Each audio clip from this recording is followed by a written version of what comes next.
কৃষ্ণ, রাধে রাধে বন্ধুরা, কেমন আছো? আশা করছি সকলেই খুব ভালো আছো। নয়নমণির সেবা চ্যানেলে তোমাদের সকলকে জানাই শুভেচ্ছা ও আন্তরিক ভালোবাসা। দেখো দেখো আমার তিন সোনা কেমনভাবে শয়নে আছে, দেখতে পাচ্ছ? তো দুষ্টুরা খুব খুব খুব ঘুমাচ্ছে, তো ওদেরকে এবার তুলতে হবে, ঘুম ভাঙাতে হবে। অনেক বেলা হয়ে গেল, ওঠো সোনা, তোমরা ওঠো। তো দেখতে পাচ্ছ ওদের মুখে কপালে চন্দন লেপন ভর্তি। এখন তো চন্দন যাত্রা, তো প্রত্যেক দিন কিন্তু চন্দন লাগাতে হচ্ছে। আর মাঝে করে একটু ঠান্ডা মতন পড়েছিল বৃষ্টিটা হওয়ার পর, আবার কিন্তু যেই গরম সেই গরম, মানে জ্যৈষ্ঠ মাস পড়েছে মানে এবার গরম। তো একই গরম মোটামুটি, তবু আগের তুলনায় একটু অল্প হলেও ঠান্ডা ভাব আছে। তো তবুও আমার গোপাল সোনাদের কিন্তু প্রত্যেক দিন এই কদিন চন্দন লেপন করব। তো সকালবেলা আগের দিনে লাগানো হয়েছে, স্নান করানোর পরে আমি প্রত্যেক দিন চন্দন লাগাই, আমি বা আমার মেয়ে দেওয়া হয়, দিয়ে দেয়। তো সেই রাত্রে শোয়ানোর সময় আর মোছানো হয় না।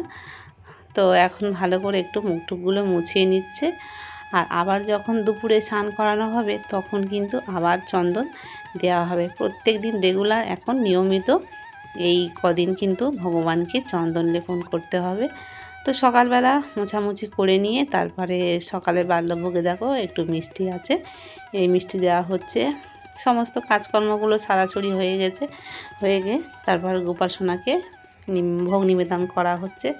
এইসব কাজকর্ম সেরে এবার আমি দুপুরে রান্না বান্নার জন্য জোগাড় করব। তো চলে এসেছি রান্না করতে। অন্যদিকে উনুনে রান্না, বাইরে উনুনে ভাতটা বসিয়েছি। আর আমি তারপরে সবজি টবজিগুলো কেটে কুটে রেখে দিয়েছিলাম, দিয়ে এবারে গ্যাসের তরকারিগুলো করে নেব। তো দেখো তোমাদের সঙ্গে একটা নতুন মানে একটা কিছু চলো রান্না বান্না করে ছেড়ে নিচ্ছি। এখন কচু আলুর তরকারি করব বড়ি দিয়ে, আর একটু থালকুল পাতা এনেছি, থালকুল পাতা বাটবো।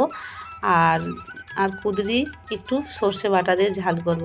তো সবজিগুলো সমস্ত কিছু কেটে নিয়েছি, কেটে নিয়ে তারপরে আমি রান্নার দিকে যাব। আর মশলাটাও করে নিয়েছি, কারণ রান্না করতে করতে কাটাকুটি করতে গেলে আমি দেখেছি অনেকটা দেরি হয়ে যায়। তো বাইরে দেখো এদিকে উনানের মধ্যে আমি রান্না বসিয়েছি। ভাতটা শুধু বাইরেই করব আজকের, উনানের তরকারি করব না, শুধুমাত্র ভাতটাই করব। আর তরকারি করব গ্যাসে। তো ভাতটা একটু টাইম বেশি লাগে, যার জন্য গ্যাসে করে নিলে মানে উনানের মধ্যে ভাতটা হয়ে গেলে ঝামেলাটা অনেক কম হয়। তো এদিকে দেখো ডালের বড়িটা আমি ভেজে নেব।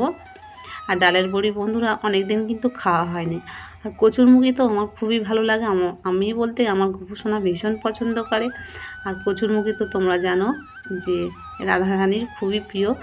তবে কচুরমুখীটা খুব একটা ভালো হবে বলে মনে হচ্ছে না, মানে কচুটা যখন কাটি না তখন দেখলাম যে কেমন জলস মতন, মানে খুব একটা ভালো হবে না মনে হচ্ছে। ওরকম কচু হলে একটু সেদ্ধ হওয়াতে সমস্যা, আর খেতে অতটা ভালো লাগে না। যাই হোক, কচু কিন্তু ভীষণ ভালো লাগে, তাই নিয়ে আসলাম। আর অনেক দিন কিন্তু কচু খাওয়া হয়নি।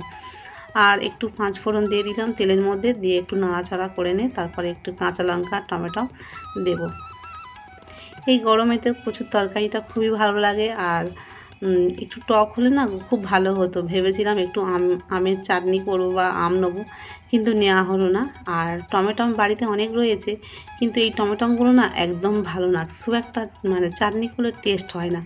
টমেটোর চাটনি এখন গরমের সময় কিন্তু ভালোও লাগে না, শুধু মিষ্টি দিয়ে শুধু মানে মিষ্টি মিষ্টি মতন ভালো লাগে না, একটু টক টক মিষ্টি মিষ্টি হলে ভালো লাগে। গরমের সময় আমরা বা আম এইগুলো বেশ ভালো লাগে। টমেটোমের চাটনি আমার করতে ইচ্ছা হয়নি, তাই টমেটোমের চাটনি করলো না, এইটাই দিয়ে এইগুলো দিয়ে করে নেব। তো এর মধ্যে একটু আদা জিরে বাটা দিলাম, দিয়ে তারপরে কচু আলুটা দিয়ে দেবো, ভালো করে কষে নেব। তো মোটামুটি আমি রান্না বান্না ছেড়ে নিয়ে তবে কিন্তু আমার গোপাল সোনাদেরকে আমি স্নান করাই প্রত্যেক দিন নিয়মিত। আমি কখনও আমার গোপাল সোনাদেরকে শয়ন থেকে উঠে সঙ্গে সঙ্গে কখনও কিন্তু আমি স্নান করাই না। মানে কি বলো তো, সকালবেলা হয়তো আমি জামা প্যান্টটাও, এমনকি বাসি জামা প্যান্টটাও আমি ছাড়াই না, কারণ ওই সময় আমার একটু তাড়াহুড়ো থাকে। যদিও বা কখনও তাড়াহুড়ো না থাকে, একটু বেশিক্ষণ সময় থাকে হাতে নিয়ে গোপুসোনার কাছে যেতে পারি, তখন কিন্তু জামা প্যান্ট ছাড়িয়ে দিই। কারণ দেখো সকালবেলা বাসি কাজকর্ম সেরে ঠাকুরঘর সারা একটা মানে খুবই বড় কাজ মেয়েদের বলতে গেলে। তারপরে আমার ছেলেকে টাইম মতন পড়তে বা রেডি করতে হয়, যার জন্যে একটু সময় মানে কম থাকে, ওই জন্য তাড়াহুড়ো করে ছাড়াই না। একেবারে যখন স্নান করায় তখন পরিষ্কার পরিচ্ছন্ন করে নিয়ে গোপুসোনাকে তারপরে স্নান করায়, আর তারপরে জামা প্যান্ট কাপড় নতুন করে চেঞ্জ করে দিই। তো দেখো রান্নাটা আমার কষাকষি করে বসিয়ে দিয়েছি জল দিয়ে, এবার ফুটবে। তো চলো, তোমাদেরকে মেন কথা যেটা বললাম যে আমি কেন এত এত খাবার করে গোপাল সোনাকে দিই, বেকার কেন দিই, সেগুলো তো নষ্ট হয়, বা এগুলো না দিয়ে কেন আমি অনাথ বাচ্চাদের বা গরিব বাচ্চাদেরকে কেন দিই না, সেটা আমাকে একজন কমেন্ট করে বলেছে। আমি সকালবেলা একদিন টিফিন করে দিয়েছিলাম গোপুসোনাকে, তো তাই নিয়ে একটা সেটা শর্ট ভিডিও করেছিলাম। তো একজন আমাকে কমেন্ট করে বলল যে খাবার এত অপচয় না করে বা এইসব না লোক দেখিয়ে গরিব বাচ্চাদেরকে দিলে তারা খেয়ে অনেক মানে উপকৃত হবে, মানে উপকার হবে, এটা করলে অনেক মানে ভালো। মানে যেটা আমাকে গোপালকে দিই, কারণ তো গোপাল খাচ্ছে না, সেটা মানে কেন দিচ্ছি আমরা, সেটা কেন অনাথ বাচ্চাদের দিচ্ছি না। তো দেখো এই ধরনের কমেন্ট আমাকে করেছে। তো প্রথম কথা, আমরা যেটা বাড়িতে করি সেটাই আমরা প্রসাদ হিসাবে পাই।